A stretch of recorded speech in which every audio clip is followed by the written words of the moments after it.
How's it going, y'all? Cliche Dude Stuff back at you with another video, and as you can tell, it is amateur hour yet again. I am recording off my phone. The lighting in here is horrible, and I have my dogs laying next to me who are probably going to make all the noise, but we will get through this. So the purpose of this video, this year I made it a goal of mine to at least watch 365 movies, and the majority of them I want to be movies I've never seen before. Optimistically, I would really like to watch over 400 movies, which if I watch a movie every day and an extra one on the weekend, that'll help me accomplish that. So it should be fairly straightforward as long as I can stay committed to it. And at the end of the month, I want to make these videos like this as a way to kind of, keep me motivated. I'm really making these videos for myself, but I hope y'all enjoy them as well. So I'm gonna go ahead and get started without further ado because I watched 35 movies in the month of January, and I don't want this video to be an hour if I can help it. So starting off January 1st, I watched Knives Out for the first time, and whenever Knives Out came out, I saw the trailer and I basically thought it was just going to be a rehash of Clue with Tim Curry with just, modern stars or modern movie stars. And I heard when it came out, I heard it was good, but I thought it was just people, buying into the celebrities that were in it. But I finally decided to give it a shot, and especially because Glass Onion had come out, so I decided to watch them back to back. And Knives Out is a phenomenal movie, an excellent whodunit, and how it subverts the expectations that you have when it comes to a whodunit and a thriller, and it did a great job. And something I wasn't expecting, because I really only just I saw the trailer and I mean, that was pretty much it, and I just kind of like didn't think anything else of it. I didn't realize how funny this movie was going to be. Daniel Craig had some of the funniest lines in the movie, and I just wasn't expecting it. I mean, his accent alone was top notch. I adored it. He made the comment about the little Nazi child in the bathroom. I was dying. He made the reference to the mystery being like a donut, and whenever he was in the car, and just a lot of things that I was just laughing. I was audibly laughing in my one bedroom apartment with just me and my dogs, just having a wonderful time. Knives Out, I definitely do recommend it. Next up, I watched Glass Onion, which of course is a Knives Out mystery. The only returning character is Benoit, which is Daniel Craig's character, and I believe Glass Onion is a Netflix exclusive, if I'm not mistaken.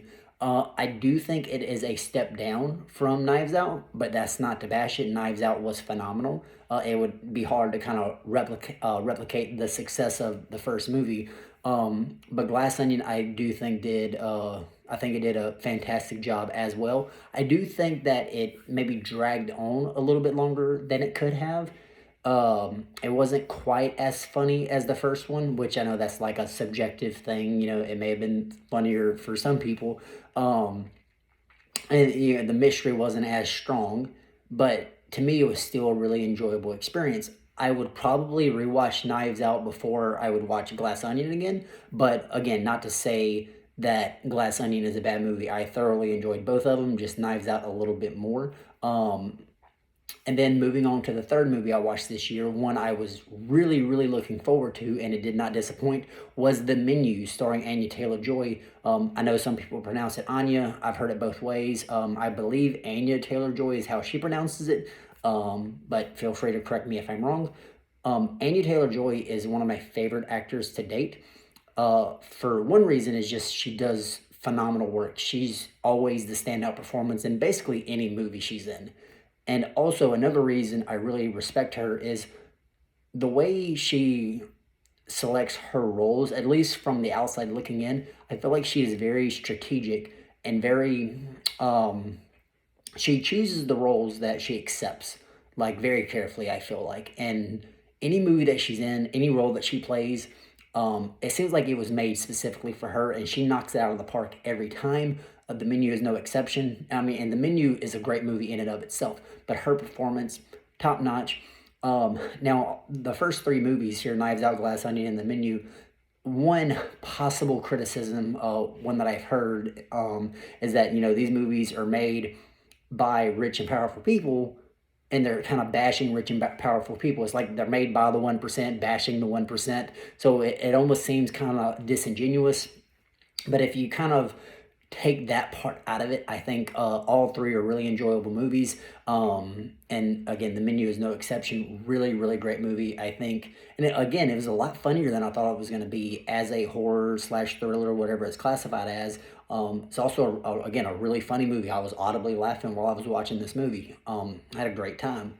And moving on to now an older movie, one that I've surprisingly never seen as a horror fan, is the original Evil Dead. And I may have seen like glimpses when I was younger, but we weren't really allowed to watch that kind of stuff when I was when we were kids. And whenever, I grew up, I just never circled back to it like I did with like, Nightmare on Elm Street, Friday the 13th, Halloween, things like that. But yeah, I had been missing out because The Evil Dead, phenomenal franchise. The original trilogy is awesome. Of course, I started with the first one, and it was the most horror ridden of the original trilogy. I mean, all of them were horror movies. Army of Darkness, maybe more comedy than horror, but none of them ever stepped completely away from the horror element. But the original definitely more of a horror movie. But it still had its funny moments and a really good, enjoyable experience. Bruce Campbell, phenomenal in the role as Ash. I don't see anybody else playing that role as well as he did. So yeah, The Evil Dead, if you haven't seen it, highly recommend it. And then I didn't watch the other two right away. I moved on from The Evil Dead to one of my, again, going back to modern acting or modern movies, a Timothy Chalamet movie. Timothy Chalamet, just like Anya Taylor-Joy, he's one of my favorite actors nowadays.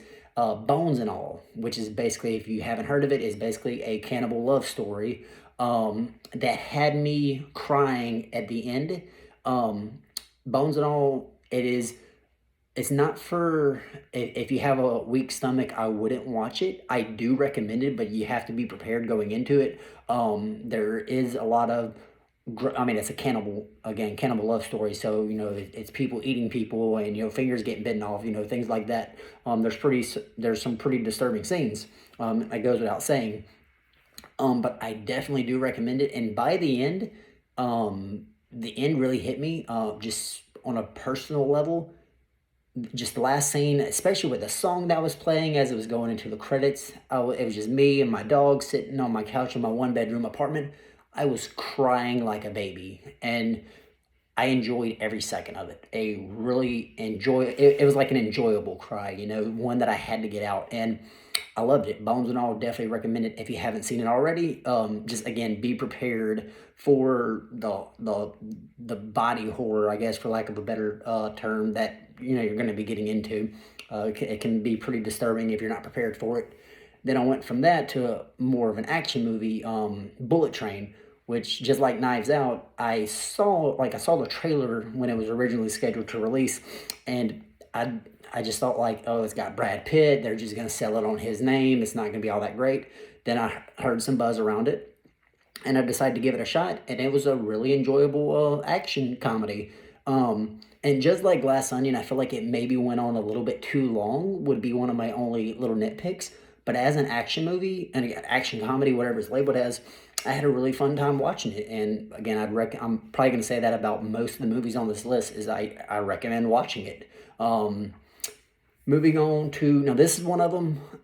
I can recommend watching it, but you do have to kind of set your expectations. So 2012's Creeper, it's shot very low quality.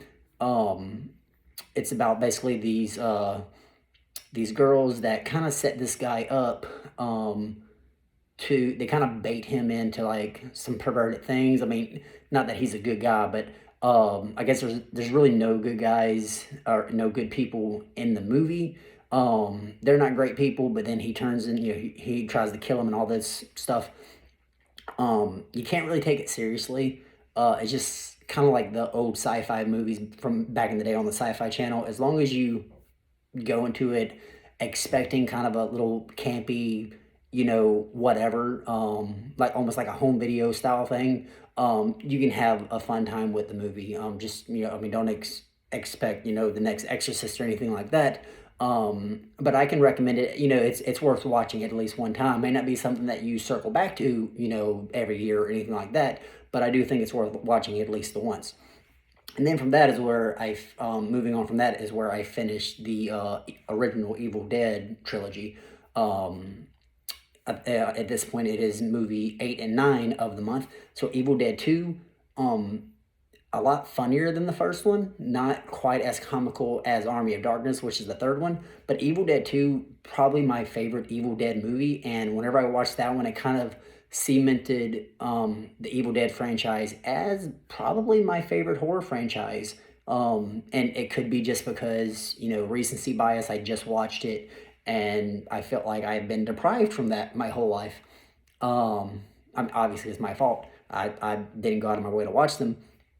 But yeah, Evil Dead 2, a good balance of horror and comedy. Um, and I definitely recommend watching it as a horror fan. If you're a horror fan, you've probably seen it unless you're like me and you just never got around to it. Really great movie. Army of Darkness is the only one that I remember starting at some point. Um, but for whatever reason, like I started a couple years ago, it just didn't click with me, and it could be because you know Army of Darkness picks up right where Evil Dead 2 leaves off. So it's probably because I started on Army of Darkness and was like, what the heck is going on? Because it starts off pretty weird if you haven't seen the second one yet. It is definitely the most comical of the original Evil Dead movies. It's more, I guess, comedy than horror. The horror in it is really just kind of like slapstick over the top, but I don't think that necessarily hurts it unless you specifically want the horror aspects. But I mean, really, the first Evil Dead is, out of the three original trilogy, is really the only one that's like an outright horror that just has some funny moments. But the second one, the comedy and the horror are, I would consider them almost neck and neck. And then Army of Darkness is more comical than horror. But yeah, Evil Dead trilogy, the original, phenomenal. Definitely recommend it to really any movie fan, but especially any horror movie fan. And then moving on from that, I have another two movies that kind of go hand in hand. Um, The Room and The Disaster Artist. So The Room, made in I believe 2003. It's a cult classic at this point, made by, I don't want to say a misunderstood genius, even though that's probably how he sees himself, but like a misguided, passionate artist. I will consider, you know, I consider him Tommy Wiseau an artist. Making his first feature film out of his, you know, own pocket, bankrolled the film himself, and then The Disaster Artist, which is made by or starring the Franco brothers, James and Dave, and it's basically about the making of The Room and Tommy Wiseau's, not his life, but kind of like his life at that point in time. And what's crazy to me is that, and this isn't really about the movies, but about Tommy himself, no one knows where his wealth came from, no one knows his exact age, and no one knows where he's from. Even though he claims to be from New Orleans, that's really not believable. I have my own theory that he's an alien, but yeah, Tommy Wiseau and The Disaster Artist doesn't necessarily try to redeem him necessarily, but it does make you feel for him a little bit, because I mean, and don't get me wrong, he was a jerk a lot of the times, but he was passionate. He just wanted to make a good product, and he wanted people to enjoy it. So I mean, I think we can all feel that way, and it's very relatable whenever we care about something, especially if it's something that we're not necessarily good at, and we just want people to appreciate us, you know, for who we are and for what we can deliver. And sometimes what we can deliver isn't what people want, and that is hard to accept. And I think The Room and The Disaster Artist, especially if you watch them back to back, I think they're a very good combination, or a very good. The Disaster Artist complements The Room very well, as it was intended to. Now, moving on to probably the only movie of the list that I don't recommend at all. And this is one of those I just found when I couldn't think of what to watch, and I just kind of picked, I went to one of those sites that's just like pick a random movie or whatever. I came across a movie called Nine Songs, and I didn't even really read the synopsis. I just kind of like started it, and it's basically an adult film, if you know what I mean by that, cut between concerts, like these rock concerts, and then adult film stuff. Rock concerts, adult film stuff. Not much of a story there at all, and the adult stuff very graphic. I mean, it's what you would find on one of those websites. Not, I mean, I guess it is technically a movie, but and the only reason I finished it is because the point of what I'm doing with this, watching all these movies in a year, isn't to watch movies that I think I'll enjoy or that I'll appreciate. It's basically just to broaden my horizons more or less. So even if it's not something that I would originally watch, I would go out of my way to watch. I'm trying to just kind of like see what all's out there movie wise. But this is one of those, I don't see. I'm not gonna say there's no value in it, but I don't see a reason watching it unless, me personally, there's nothing there. And I can't recommend it. I feel bad for saying that. I'm trying to find value in all these things I watch, but for 9 songs, for me, I just can't see it. But yeah, moving on. Don't want to be not trying to make this a negative video. Palm Springs, which is one of those my brother's girlfriend recommended to me multiple times before I finally watched it. I was kind of cynical about it at first. Going into it, I had no expectations whatsoever. I expected it to suck. Andy Samberg, not a huge fan of his. But when I started watching the movie, I realized J.K. Simmons was in the movie, and I am a huge fan of J.K. Simmons. And he wasn't like the second lead or anything. He was basically the third lead, so his appearance was more than like a cameo. But even taking J.K. Simmons out of it, it was still an enjoyable movie, and it's one of those where I can recommend. Just kind of as a mindless action comedy, a little bit of romance type of thing. Definitely, it surpassed my expectations, but I mean, my expectations weren't high, but it was pretty enjoyable. The next 2 movies were also recommended to me, this time by a coworker, Creep and Creep 2, which I believe are on Netflix. I can't remember where all these movies are. I've watched a lot of movies. But yeah, Creep and Creep 2, I believe are on Netflix. They're basically about this guy who finds people on Craigslist, pays them a lot of money to come video him at his house, and then, especially Creep 1, the whole point of the movie is you just basically being weirded out by this guy until, the climactic ending or whatever. It's like they are found footage films. I know found footage are very polarizing. I myself don't consider myself a found footage fan, but I think it works for these movies for what they're going for. Also, these movies are very cheaply made. I could be wrong, but I think the first Creep was made for $15,000. I could be wrong on that, but what I don't believe I'm wrong on, I'm pretty sure my memory's correct on this. The first Creep was made within 5 days, so a business week, and they had the movie shot and done. There's a lot of like ad lib, improv, things like that, and I think it serves the movie really well. And then Creep 2, I'm not gonna give it away, but Creep 2 is similar to the first one, as in it's the same thing. This guy inviting somebody over to his house, but the dynamics change a little bit. You definitely need to watch Creep 1 to enjoy Creep 2, which makes sense.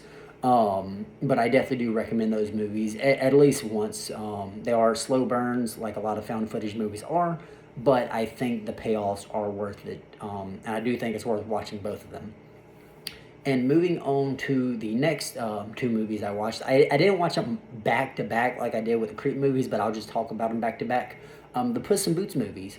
So the first Puss in Boots movie came out forever ago, over a decade at this point, I'm pretty sure. I had no interest in. I was just not in that realm of.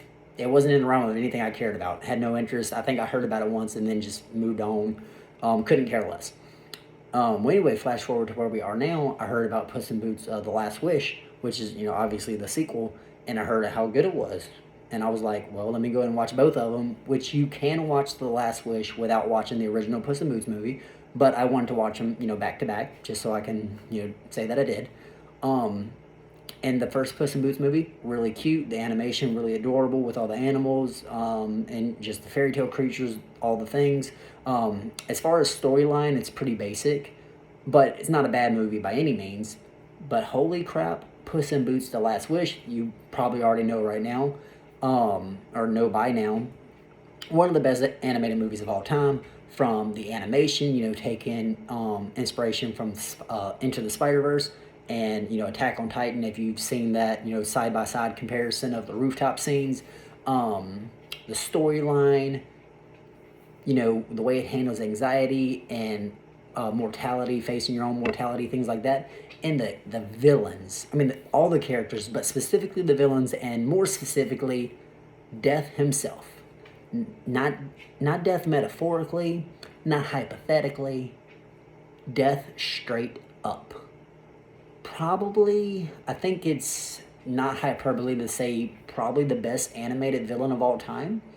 I may get some dispute to that. You know what? If you don't think Death from Puss in Boots: The Last Wish is the best animated villain of all time, let me know your favorite or what you consider the best animated villain of all time in the comments below. I think that'd be fun. But in my opinion, best animated villain of all time. If you haven't seen The Last Wish yet, highly, highly recommend it. Moving on from that, I watched Aqua Teen Hunger Force, or I think it's considered, or it's called Aqua Teen Forever, Plantasm, which I love Aqua Teen Hunger Force, the series. And I saw a lot of complaints from fans saying Plantasm was basically just an extended episode, which I do agree with, but I don't think that's necessarily a bad thing. My only nitpick, which I did see some people talk about, was the Mooninites kind of interjecting every so often with their little fourth wall break things. First couple times it was cute, but they did it like 4 or 5 times. I'm pretty sure they just did it just so they can meet the runtime to have a full-length movie. And it got old pretty quick. But other than that, especially if you're a Aqua Teen fan, I mean, it's definitely worth watching. And even if you're not, like, my brother, I'm pretty sure if I was to sit him down and watch it, I'm pretty sure he'd have a heck of a time watching it too. I mean, it's just an enjoyable adult animation movie, or animated movie. Now, moving on from, again, we talked, had a lot of positivity, about to go to another negative. Not quite as bad as to where I won't necessarily not recommend this one like I did with 9 Songs, but it's one of those, I'll only recommend it just to say that you watched it, but there's definitely better movies out there. It's called The Box, starring Cameron Diaz. I believe it, I mean, it came out mid-2000s. I can't remember if it was 2005, 2008, something like that. I don't have a script. I'm just like word vomiting. The only thing I have in front of me is my list of the movies that I watched, so some of these facts may be wrong.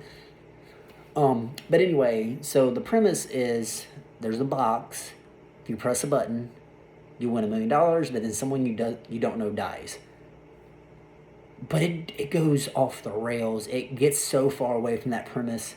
I'm not going to say what it does just in case you want to watch the movie, but it doesn't stay on that simple premise. It circles back to it, but it starts here, goes all the way over there, makes the biggest loop in the world, and finally comes back. And it wasn't what I was expecting. And maybe that's the thing, is, manage your expectations. And I wasn't expecting much, but I wasn't expecting what I got, for better or for worse. And for me, it was worse. Again, you might enjoy it. I like Cameron Diaz. She wasn't like bad in the movie or anything like that. I feel like the story didn't know what it wanted to be. But anyway, going from there, we're moving on to, so my coworker that recommended the Creep movies also recommended a movie called John and the Hole, which I had never even heard of. But basically, it's about a boy who traps his family in a hole, and it's like a thriller, not really a horror, but it's made to like kind of keep you on edge, keep your anxiety up, kind of keep you disturbed throughout the movie, just so you can kind of see what happens, see where it's going, that kind of deal. And again, I definitely do recommend it. It is a slow burn. I personally like those type of movies. I know not everyone does, but if you go into it, with the right expectations, I think you will enjoy it. It does have, and again, I don't have notes, and I suck at thinking of things on the spot. Dude that plays Dexter, cannot remember his name at the moment. He's also in the movie, and I didn't even recognize him until the end of the movie for whatever reason. I mean, it's obviously him. So, I mean, if you're a Dexter fan and just want to see him in something besides Dexter, for that reason alone, it's worth watching. I think it's on Hulu, but again, I can't keep track of all these movies that I didn't write them down where, you could watch them. I may do that in the comments. Let me know if you want me to do that, or I may do it by the time I post this video. Moving on to the Paddington movies, which I had never seen. And the only reason I decided to watch them, because I didn't care for the trailers, didn't stand out to me whatsoever. Um, there's a movie, if y'all have seen it, it came out last year, starring Nicolas Cage, called The Unbearable Weight of Massive Talent. And Pedro Pascal's character makes a comment about Paddington 2 being his third favorite movie of all time. And then Nicolas Cage kind of scoffs at it. Then it goes to a scene where they're both watching the movie crying.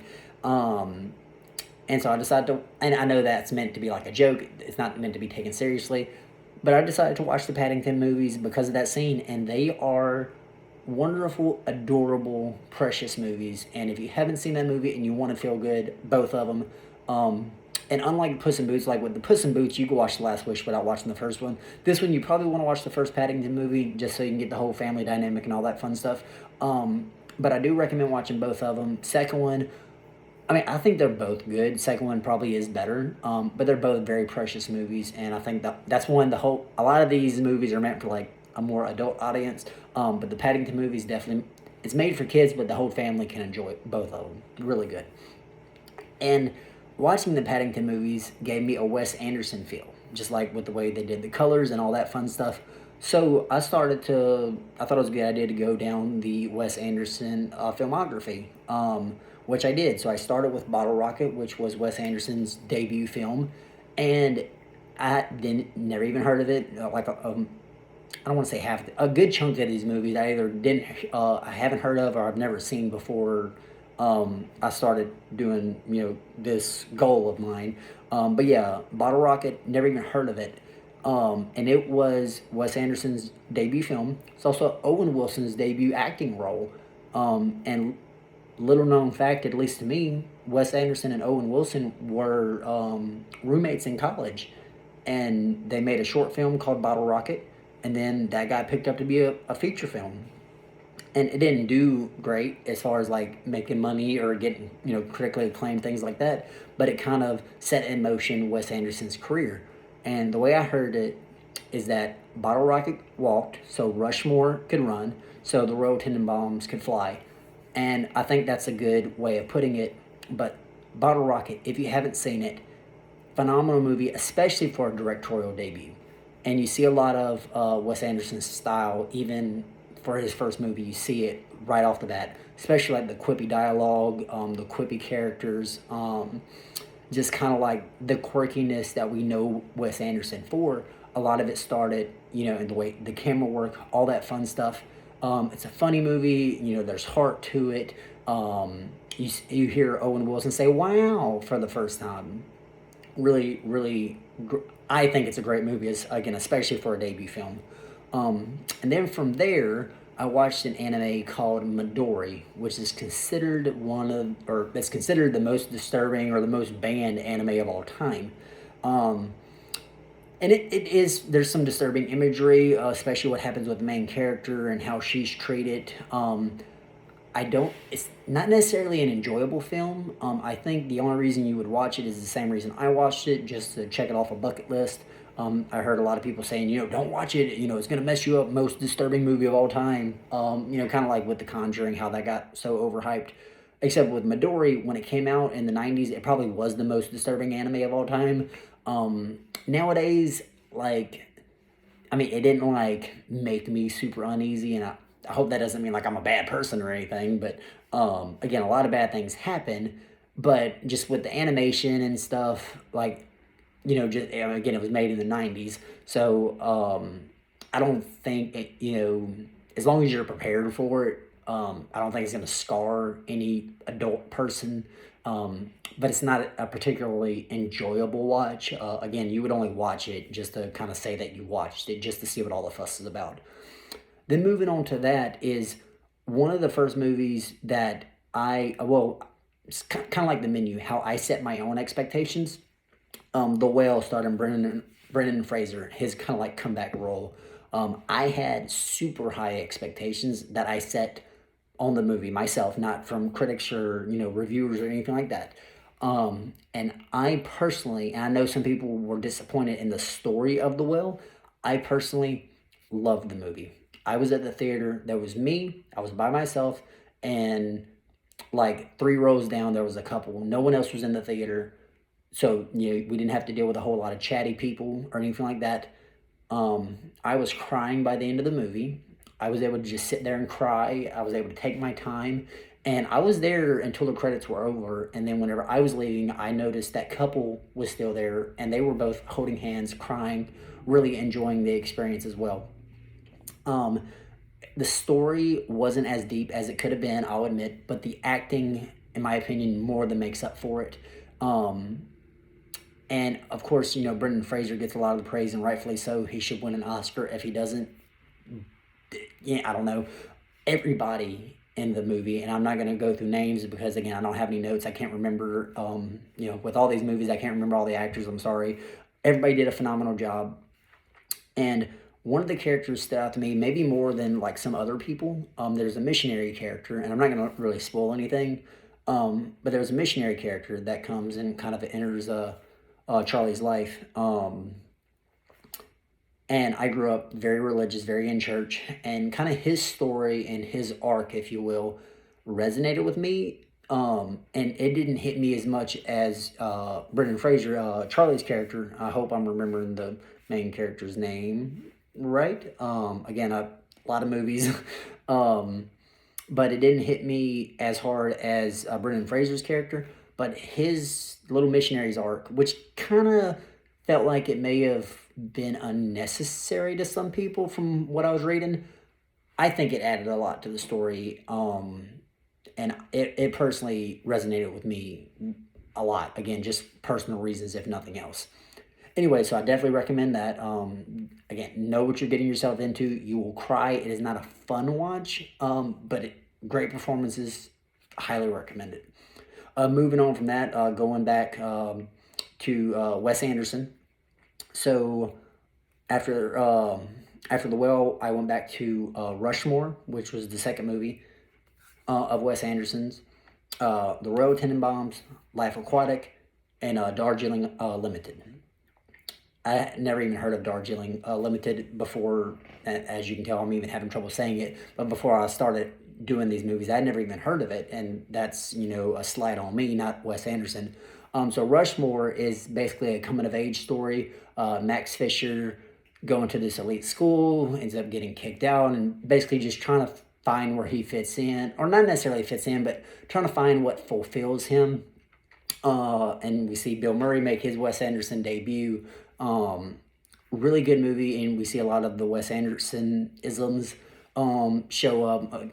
Quirky characters, quippy dialogue, the camera work, just all that fun stuff which are in every Wes Anderson movie. The play that Max Fisher puts on at the end of the movie, his little high school play, for whatever reason, was amazing to me. Like, I put myself in the audience seat mentally and imagine me watching that play if I was in high school or if I was a parent, watching a high school play. And for whatever reason, that stood out to me in the movie, like, so vividly. I was like, if I was somebody watching that, if I had any power to help this kid fulfill his dreams of whether it's being a filmmaker or whatever he wants to do in his life, I would back it, because that play that they put on was great. I don't know why it stood out to me so much. Anyway, great coming of age movie as Rushmore. Then going from that to the Royal Tenenbaums, this one also resonated with me, and a lot of Wes Anderson movies hit me on a personal level. It's maybe what kind of like gravitates me to him so much. But the Royal Tenenbaums, about a family that's kind of disjointed, a father kind of like later in life trying to reconnect with his family, reconnect with his kids. His wife's leaving him, kind of just all the things, and he's just trying to fix it, even if it's for selfish reasons. Also, we see Ben Stiller in this movie, which I didn't remember being in a Wes Anderson movie. Gwyneth Paltrow. I was like, what? And then, of course, we see the return of Bill Murray.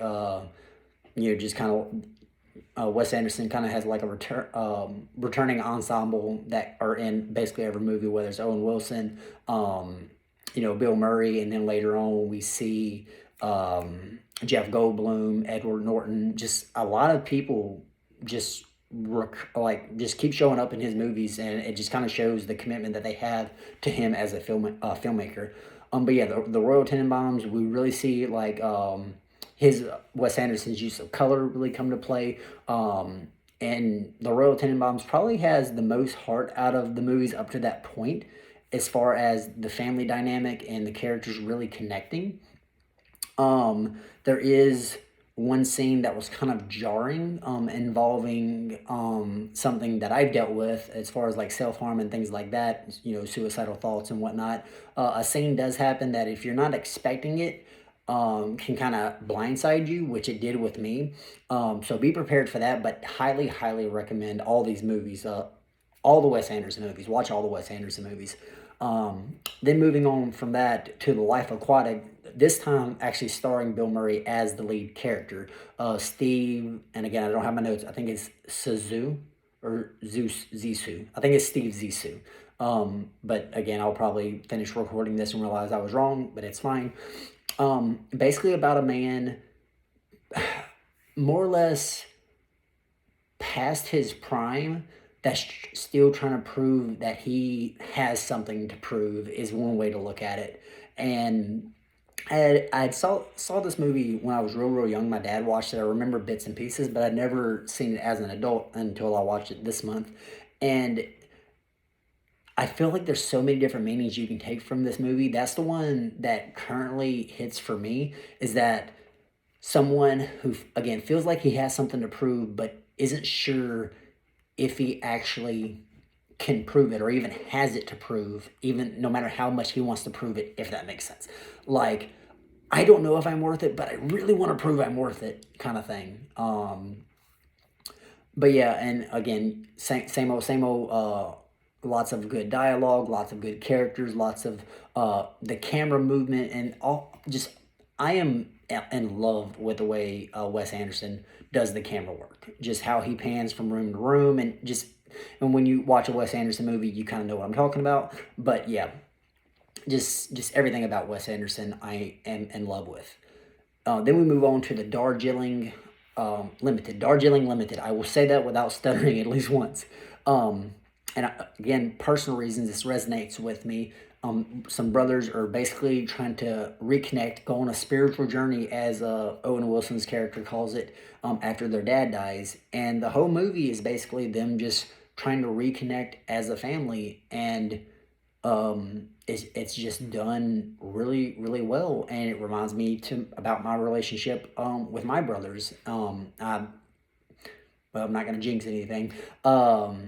But yeah, both of my parents are still with us, but life hasn't been easy, and we try to reconnect every now and then, specifically those that live further off, and it's hard just as, being men, we don't always talk to each other like we should. We don't always bond in the way that we should, and especially whenever tragedy hits. Like, we don't always know how to show each other that we love each other. And it's a struggle in modern society, where we want to be macho, and sometimes it's hard for us to be vulnerable with other guys, even if they're our family. And I think this movie does a real good job at showing that. And it also shows how, like, just hauling a lot of baggage, it can hurt us. And then there's I don't think this is a spoiler, but in the movie, they're lugging all the baggage from their dead dad with them the whole movie. Then finally at the end, they have to let it go so they can catch their train, and it's so poetic and it's done so well. I think it's definitely an underrated film of Wes Anderson's. Now moving on to I think it's actually the only 2023 movie I've seen that's on this list, Infinity Pool, which is a horror movie that I saw in theaters by myself, but I'm starting to do that because it's actually a fun experience, and right now I really don't have a choice. But so Infinity Pool, it stars Alexander Skarsgård, who, if you've ever seen The Northman, he plays the Northman, Amleth. He's the reason. So Skarsgård and Cronenberg are the reason why I gave this movie a chance, and I'm glad that I did. I didn't love it as much as some people have, but I also didn't hate it like a lot of people I've seen have as well. And I'm gonna butcher her name because, again, I don't have notes and my memory is horrible. Mia Goth, I believe. She was in X and Pearl. Probably, I feel like every performance she gives is a breakout performance, and this movie is no exception. All the acting is pretty much top notch. Again, the story is kind of like, oh, the 1% are evil, look at what they can get away with. But again, it's like the 1% are making the movie, but it's fine. It is what it is. Don't overthink it.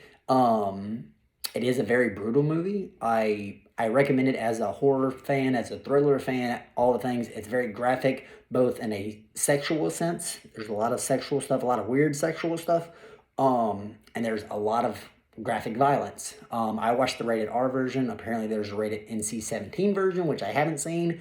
So yeah, I recommend it, but know what you're getting yourself into. And then I know the video is very long right now. I'll try to hit the little speed run right here. The last four that I've seen so far this month, they're the remaining Wes Anderson movies besides The French Dispatch, Fantastic Mr. Fox, Moonrise Kingdom, Grand Budapest Hotel, which before I started this list was my favorite Wes Anderson movie. I don't know if it is now, but it is still up there. And then Isle of Dogs, which I watched tonight for the first time. Fantastic Mr. Fox, I was hesitant to watch because I'm not necessarily a George Clooney fan, and as the lead voice actor, I was skeptical. This being Wes Anderson's first animation, stop motion animation thing.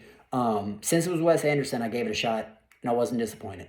Fantastic Mr. Fox is fantastic, and it's another one that revolves around family. I'm not going to get too deep. Again, this video is overly long at this point. Definitely recommend it. Going from that, Moonrise Kingdom, a good coming of age story. These young people fall in love, and basically the town tears itself apart trying to find them.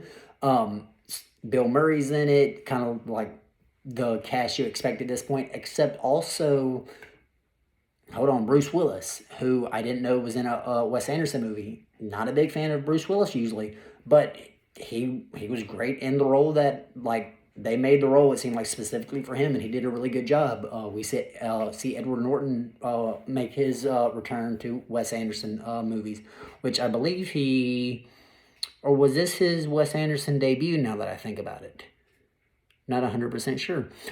Anyway, so got all the fantastic Wes Anderson cast that we've come to know and love.